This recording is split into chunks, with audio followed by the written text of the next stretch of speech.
इंदौर शहर की कांग्रेस इकाई ने सोमवार को भाजपा विधायक मालिनी गौड़ के बेटे एकलव्य सिंह गौड़ के खिलाफ पुलिस कमिश्नर को एक ज्ञापन सौंपा है। ये ज्ञापन गौड़ के उस बयान के विरोध में दिया गया है जिसमें उन्होंने शीतला माता बाजार के व्यापारियों से उन मुस्लिम कर्मचारियों को काम पर न रखने का आग्रह किया था जो जिहादी मानसिकता रखते हैं। दरअसल कांग्रेस ने अपने ज्ञापन में कहा कि गौड़ का ये बयान इंदौर की गंगा जमुनी तहजीब और भाईचारे की संस्कृति को बिगाड़ने का प्रयास है। उन्होंने आरोप लगाया कि गौड़ वोट बैंक की राजनीति के लिए शहर का सांप्रदायिक माहौल खराब कर रहे हैं।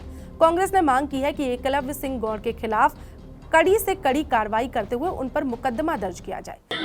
सभी को पता है एकलव्य जी ने इस तरह से माहौल बिगाड़ने की मतलब एक कोशिश कर रहे हैं। उनका पता नहीं क्या उनके दिमाग में बैठ गई है कि सारे ही लाऊ जिहादी होते हैं और सब वो एक ही काम है। वो बेचारे 10-10, 15-15 हजार रुपए में सुबह से शाम तक नौकरी करने वाले लोग वो क्या एक ही काम करेंगे कि लड़कियों को बरगलाना और लड़कियों को बेकाना। ये एक मतलब एक पॉइंट उन्होंने उठा लिया है, एक नैरेटिव सेट कर लिया है मुसलमानों के बारे में कि मुस्लिम लोग खराब होते हैं। और इस वजह से उन्होंने शीतला माता बाजार में जो लोग 25 साल से 20 साल से काम कर रहे थे उनको कह रहे हैं यहाँ से हटाओ। व्यापारियों पर दबाव बना रहे हैं कि भैया इनको निकालो।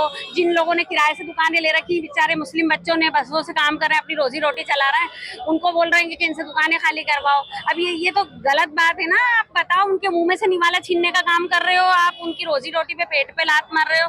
अब आप बड़े पद पे हो, आपकी मम्मी इतने बड़े पद पे हैं, आपको तो चाहिए देने वाला बने, छीनने वाला थोड़ी बने। आपको अगर ऐसा लगता भी है तो उनको बच्चों को बुलाओ, उनको समझाइश दो, ये करो।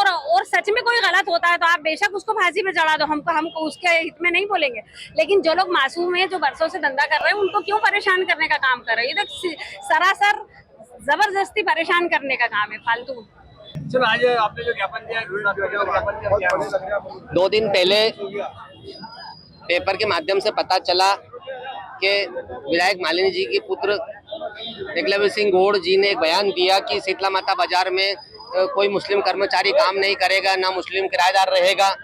इस देश में ना तो तानाशाही चली है और ना चलेगी। इस प्रकार की डिक्टेटरशिप और इस प्रकार का आदेशित करना निश्चित रूप से लोकतांत्रिक संविधान के खिलाफ है। ये शासन प्रशासन को सीधा सीधा चैलेंज है कि एक व्यक्ति चैलेंज कर रहा है कि मैं ये नहीं होने दूंगा, वो नहीं होने दूंगा। हमारा कलेक्टर महोदय से और कमिश्नर महोदय से दोनों से निवेदन है कि इंदौर शहर की अगर हम चाहते हैं कि ताना बाना व्यवस्थित बना रहे, यहाँ प्रेम और अपनत्व का माहौल बना रहे, धार्मिक संप्रभाव हमेशा प्रेम से बना रहे, तो आवश्यक है कि इस प्रकार की जब टिप्पणी हो या किस प्रकार का कोई मैटर आए तो उस पर सख्त से सख्त कार्रवाई। आज हमने ज्ञापन दिया कि एकलव्य सिंह गौड़ जी पे एफआईआर, कड़क एफआईआर होना चाहिए ताकि संदेश जाए, ताकि निकट भविष्य में इस प्रकार के कृत्य कोई न कर पाए।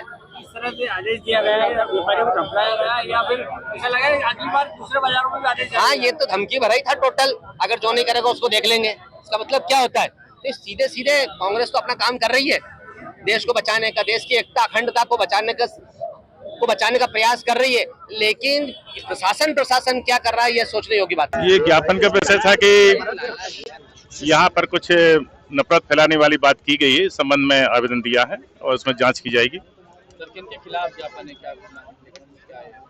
और उस जांच में पता चल जाएगा। इस विरोध प्रदर्शन का नेतृत्व चिंटू चौक से अध्यक्ष शहर कांग्रेस इंदौर और नेता प्रतिपक्ष नगर निगम इंदौर ने किया। इस दौरान मीडिया से बात करते हुए उन्होंने कहा कि हमारा संविधान सभी को प्रेम और भाईचारे के साथ रहने का अधिकार देता है।